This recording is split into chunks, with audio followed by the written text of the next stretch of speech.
Allahumma a'izzal Islam, tolong agama Islam ini ya Allah, bi Umarain, dengan dua Umar, Umar bin Khattab atau Umar bin Hisham. Begitulah Allah Subhanahu wa taala memuliakan. Jangan hinakan diri dengan menghinakan Islam, jangan jatuhkan diri dengan menjatuhkan Islam. In tansurullah, kalau kau tolong agama Allah, yansurkum, Allah akan menolong kamu. Tolong Islam dengan kekuasaan. Ketika kekuasaan masih ada di ujung tangan, bantu pembangunan masjid, pondok pesantren, anak yatim, fakir miskin dan duafa. Bangkitkan badan amil zakat nasional dengan mewajibkan zakat bagi pegawai-pegawai. Ketika masih ada harta di ujung tangan, pakai menolong agama Allah. Ketika nafas sudah terhenti, detak jantung tak lagi bergerak, tangan tak lagi bisa menghayun, kaki tak bisa melangkah, saat itu hanya mampu berkata inna lillah wa inna ilaihi raji'un.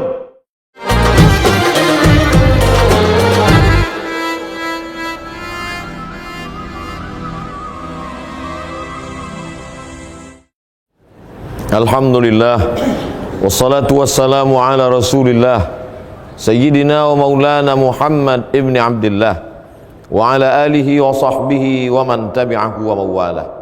Ashhadu an la ilaha illallah wahdahu la sharika lah, wa ashhadu anna sayyidana Muhammadan abduhu wa rasuluh la nabiyya ba'dah.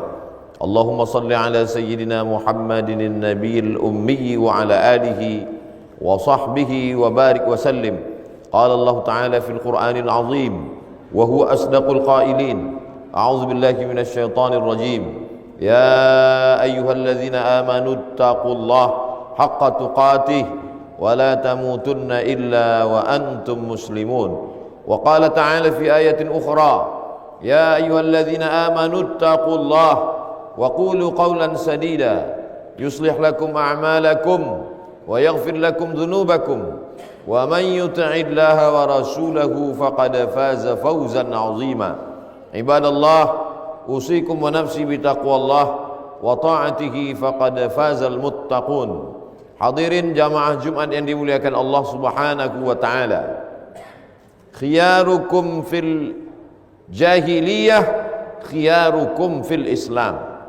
Orang yang ketika zaman jahiliyahnya adalah orang-orang terpilih, panglima perang, orang kaya, pemimpin, punya kekuasaan, maka setelah dia masuk Islam juga mesti kaya, mesti menjadi panglima perang, mesti berkuasa. Ini yang dipahami oleh sahabat Nabi pada zaman Rasulullah sallallahu alaihi wasallam. Dengan masuk Islam, dengan hijrah, bukan berarti meninggalkan dunia. Sekarang sudah berada pada tahun 1444 Hijrah, berada di bulan Muharram, bulan yang penuh dengan kemuliaan. Ada sebagian orang berpemahaman, berpendapat, berpikiran, kalau sudah taubat, sudah hijrah, sudah masuk Islam, berarti dia meninggalkan bisnis, meninggalkan dagang, meninggalkan pekerjaan, meninggalkan kekuasaan, hanya berzikir, solat sunat, bersolawat, menunggu kematian datang.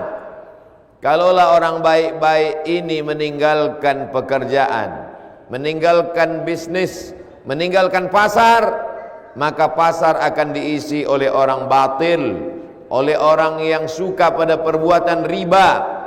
Khiyarukum fil jahiliyah, khiyarukum fil Islam.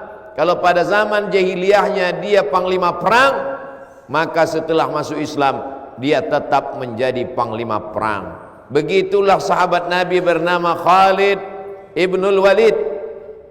Ketika pasukan Nabi sallallahu alaihi wasallam berperang melawan kafir musyrik, Nabi berpesan, kalian nanti akan melihat aku berperang. Maka 70 pemanah yang sudah disusun di atas Jabal Rumat, jangan turun ke bawah. Andai pasukan Nabi menang, kalian jangan turun. Andai pasukan Nabi kalah pun juga kalian jangan turun ke bawah. Begitu melihat pasukan Nabi menang, lalu pemanah ini turun ke bawah, tidak sabar melihat harta ghanimah, rampasan perang. Melihat pasukan Nabi turun, Maka Khalid bin Walid yang ketika itu belum masuk Islam menjadi panglima perang kafir musyrik, berputar mengelilingi Jabal Rumat, menyerang dari belakang. Itulah kekalahan pasukan Nabi pada perang Uhud tahun ketiga hijrah Nabi Muhammad SAW ke kota Al-Madinah Al-Munawwarah. Khalid bin Walid, panglima perangnya kafir musyrik, bahkan pernah mengalahkan pasukan Nabi Muhammad pada tahun ketiga hijrah.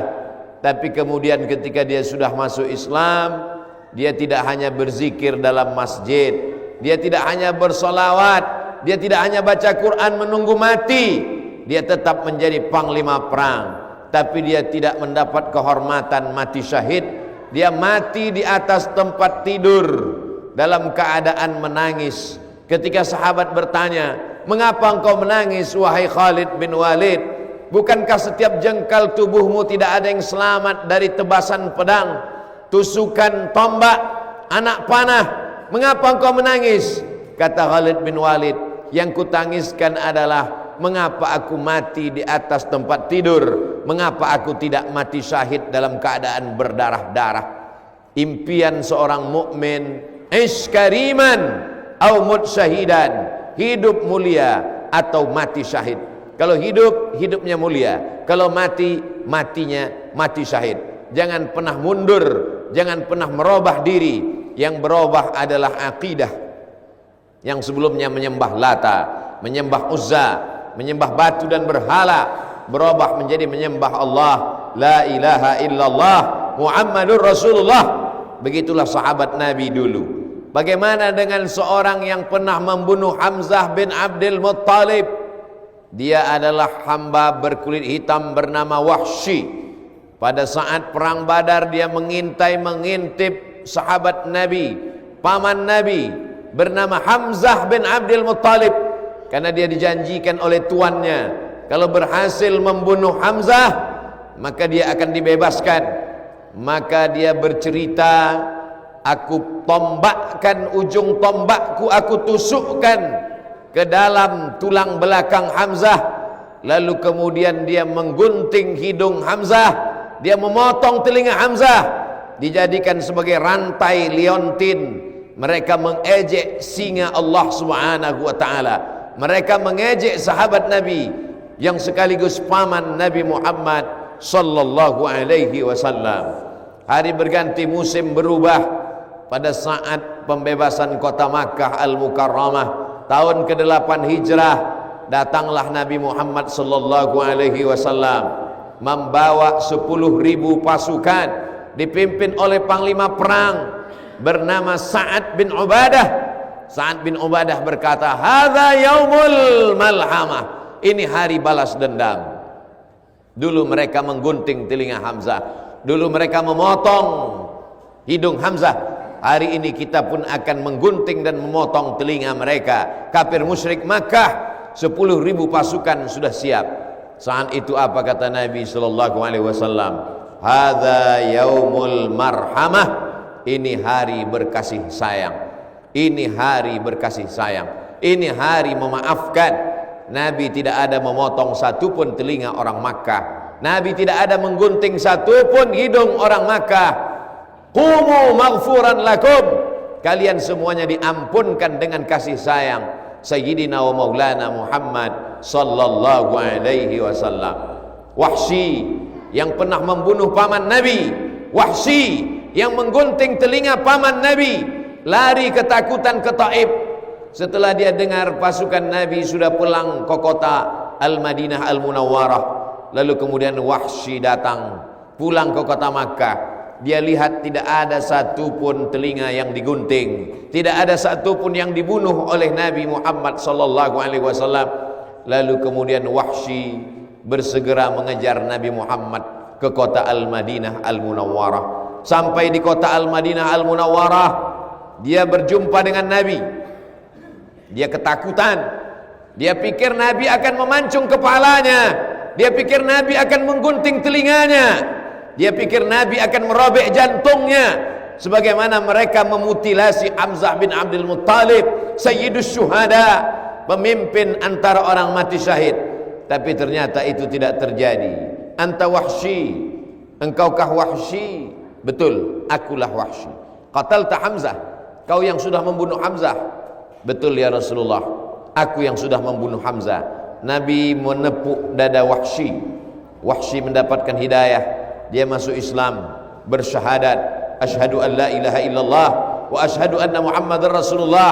Setelah itu Wahsy pulang. Dia tidak menjadi orang penakut, dia tidak menjadi orang pengecut, dia tidak hanya berzikir baca Quran menunggu kematian datang, dia tetap garang. Hanya saja sebelum masuk Islam garangnya kepada orang Islam. Setelah masuk Islam dia garang kepada orang kafir musyrik, dia garang kepada kafir Quraisy musyrik. Lalu kemudian ketika terjadi peristiwa saat muncul seorang nabi palsu bernama Musailamah, nama kampungnya Yamamah, Al-Kadzab, pendusta pembohong. Disitulah dia ingin membersihkan tangannya. Walaupun dia sudah Islam, tapi setiap kali melihat tangannya, dia lihat tangannya berlumuran darah. Tangannya sudah menikam Hamzah, tangannya pernah menggunting telinga Hamzah, tangannya pernah memotong hidung Hamzah. Tak termaafkan dosanya.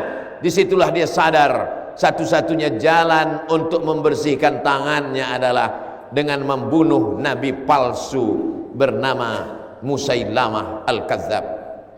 Apa yang terjadi? Musailamah sang nabi palsu mati di tangan Wahsy.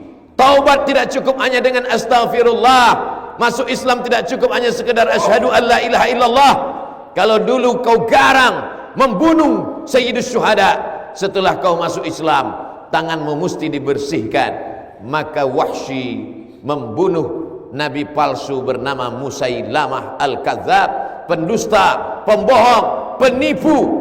70 orang penghafal Quran mati syahid pada masa pemerintahan Sayyidina Abu Bakar Siddiq. Setelah nabi palsu Musailamah Al-Kadzab mati, apa kata Wahsy? Tanganku ini pernah berlumuran darah karena membunuh orang paling baik, Hamzah bin Abdul Muttalib.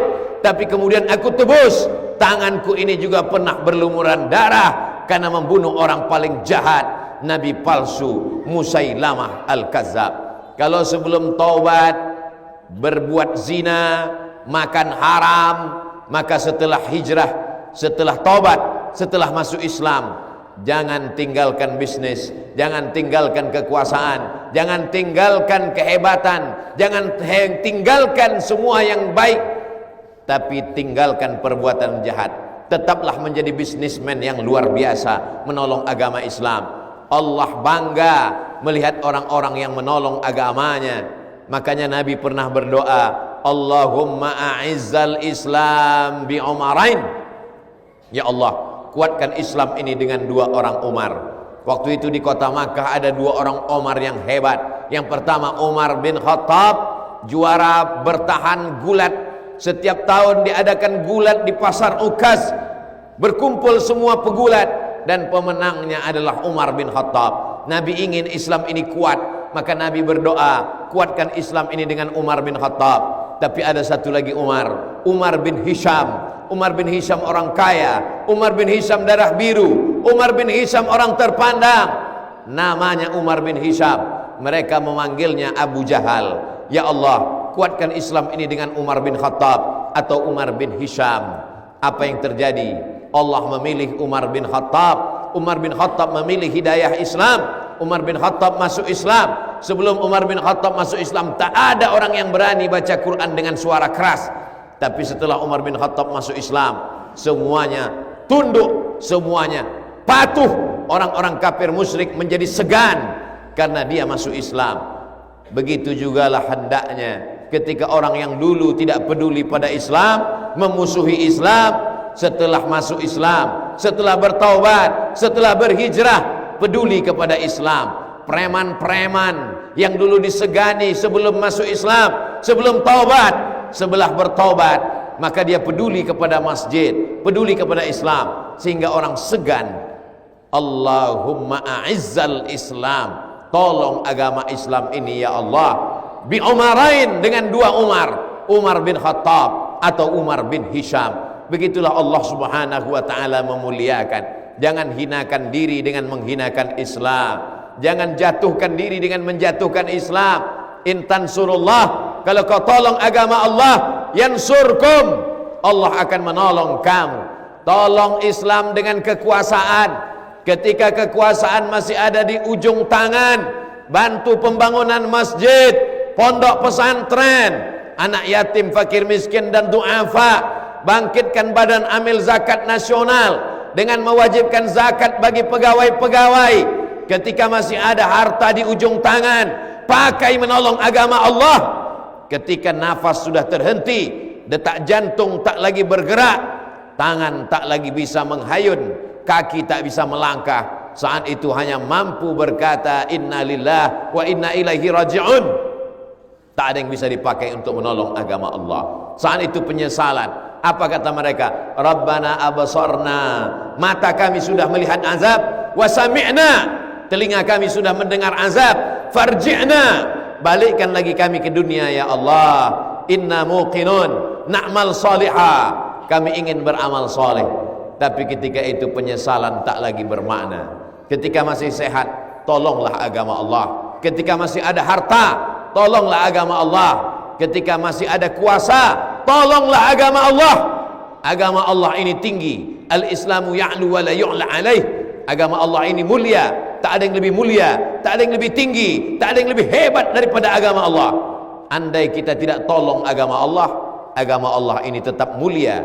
Berapa banyak penguasa-penguasa yang hebat tak mau menolong agama Allah, dia mati dimakan cacing tanah. Berapa banyak orang-orang kaya yang dulu luas kebunnya, besar rumahnya, hebat kekuasaannya, tidak dia pakai menolong agama Allah tetap mulia. Dia mati masuk ke lubang tanah hanya sebagai santapan cacing tanah.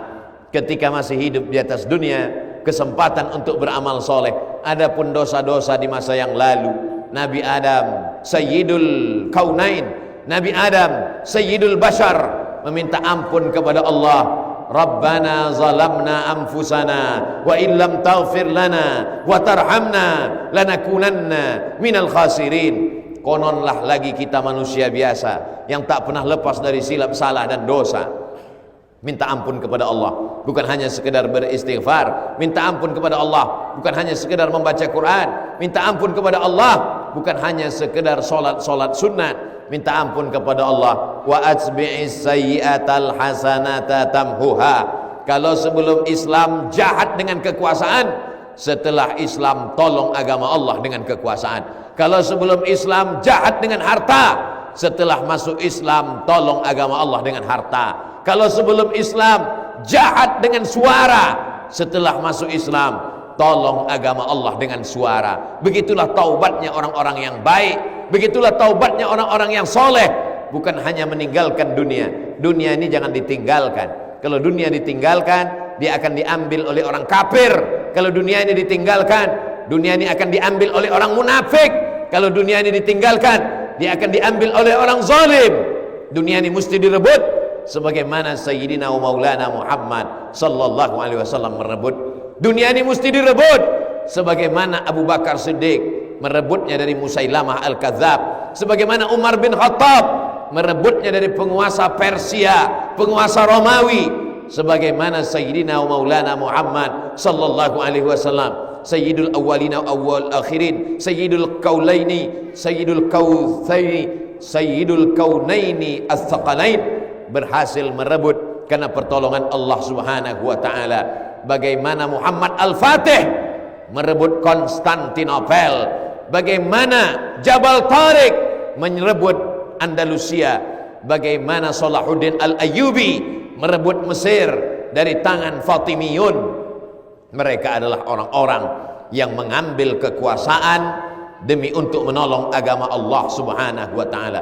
Salahuddin Al-Ayyubi 1000 tahun yang lalu merebut Al-Azhar, sampai hari ini mengalir pahalanya. Muhammad Al-Fatih merebut Konstantinopel, berubah kota itu menjadi Istanbul, masjid tegak berdiri, sampai hari ini dia mendapatkan pahalanya. Jabal Tariq, Gibraltar, Tariq bin Ziyad, sampai hari ini mendapatkan pahalanya. Ada satu yang tak putus, dengan kematian. Orangnya boleh mati, jasadnya terkubur di dalam tanah, tapi pahala terus mengalir. Jangan sampai kematian memutuskan amal. Di antara yang mendapatkan amal mengalir, orang-orang kaya. Orang kaya yang punya harta, dia bisa menolong agama Allah dengan membangun masjid, pondok pesantren, mengalir pahalanya sampai hari kiamat. Penguasa-penguasa dengan kekuasaannya, dengan APBN-nya, dengan APBD-nya, dengan tanda tangannya, bisa mendapatkan amal mengalir sampai hari kiamat. Yang tidak ada kekuasaan, yang tidak ada harta, tapi punya anak, maka anakmu pun juga akan menjadi amal mengalir. Didik dia menjadi anak yang soleh. Yang tidak punya anak, tidak punya kekuasaan, tidak punya harta benda, ingin juga mendapatkan amal mengalir, didiklah orang. Walaupun kau bukan kiai, bukan tuan guru, bukan ustadz, bukan profesor, ajarkan orang kebaikan. Ajarkan anak-anak kecil mengaji dari maghrib ke isya. Ajarkan mereka Iqra, ajarkan mereka Al-Fatihah. Mereka akan sholat 17 kali dia baca sehari semalam, mengalir juga pahalanya. Walaupun kau hanya guru mengaji, dengan ilmu, dengan harta, dengan kuasa, dengan anak, mendapatkan amal mengalir. Hidup singkat, sementara malaikat maut datang, sementara nafas berhenti, jantung tak lagi berdetak. Ketika dipakai untuk menolong agama Allah, sesungguhnya kita sedang menolong diri kita sendiri. Barakallahu li wa lakum fil Qur'anil azim, wa nafa'ani wa iyyakum bima fihi minal ayati wadh-dhikril hakim, wa taqabbala minni wa minkum tilawatahu, innahu huwal ghafurur rahim.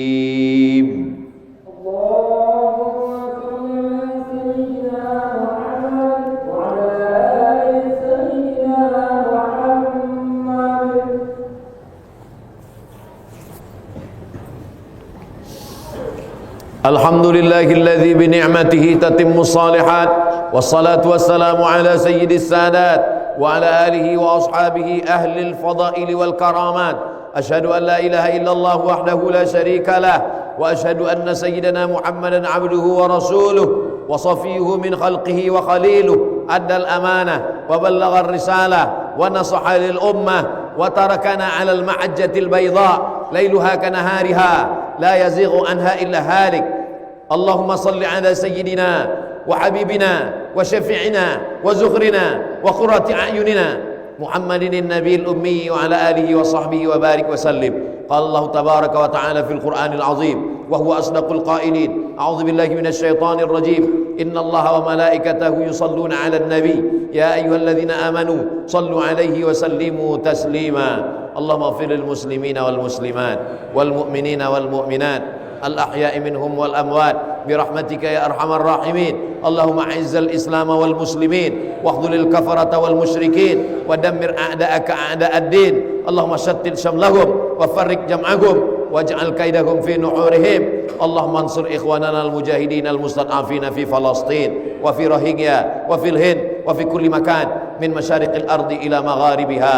عباد الله أوصيكم ونفسي بتقوى الله وطاعته فقد فاز المتقون. إن الله يأمر بالعدل والإحسان وإيتاء ذي القربى وينهى عن الفحشاء والمنكر والبغي يعظكم لعلكم تذكرون. فاذكروا الله العظيم يذكركم واسألوه من فضله يعطكم ولذكر الله أكبر والله يعلم ما تصنعون. أقم الصلاة.